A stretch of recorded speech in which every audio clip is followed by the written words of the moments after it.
So, do you think welding is a good idea? And the reason because that's my experience, right? And I always hated welding because I'd tack something together and it would be beautiful, and then I'd weld it. Do you think there's better ways to go about creating weldments?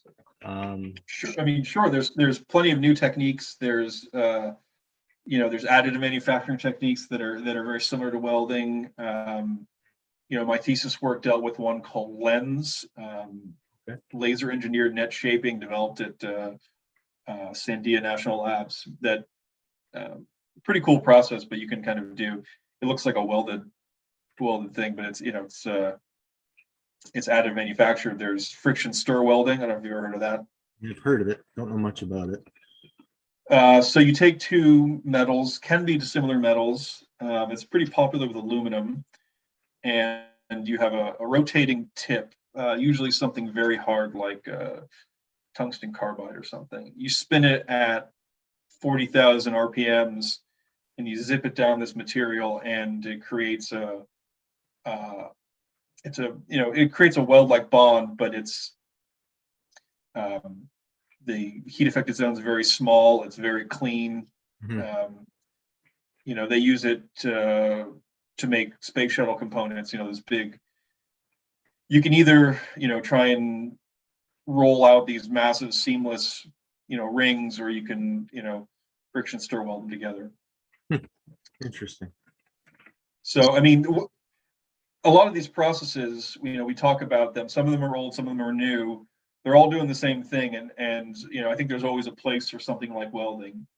Yeah. It's a simple question, right? How can we join these two materials together? Sometimes JB Weld's the answer, right? In plastics, sometimes you need a fancy, very unique welding process. Yeah.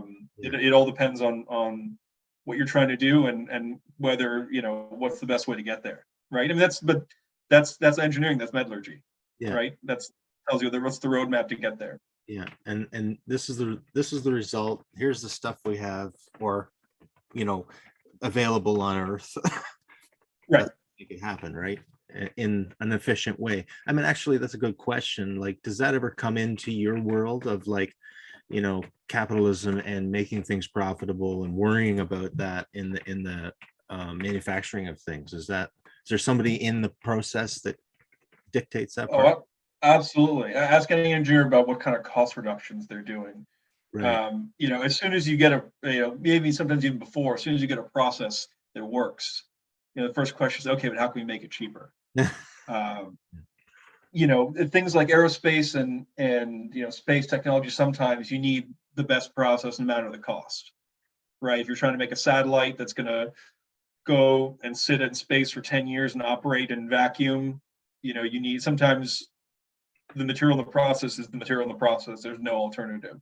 Yeah. Same thing. And if you're making a commercial plane that's going to carry 200 people for 10 years with some maintenance, if you're making something in your backyard, maybe your requirements are a little bit different, right? So it's about matching what's available, what's ideally you have the right process, the right material for the right cost and application. That doesn't always work out, and that's where we see failures and things that hey, maybe we need to use a better material. Hey, maybe we need to use something cleaner, right? So that's I'll talk about aerospace, and that's my experience. A lot of plane crashes are always tragedies.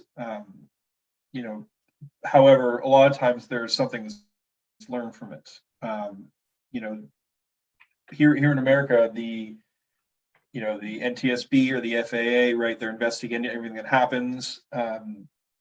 If a plane goes down and there's a part that failed, they're going to trace that back to the raw material. What mine did it come out of? Mm-hmm. And every process along the way. You got to keep samples for 20 years or whatever.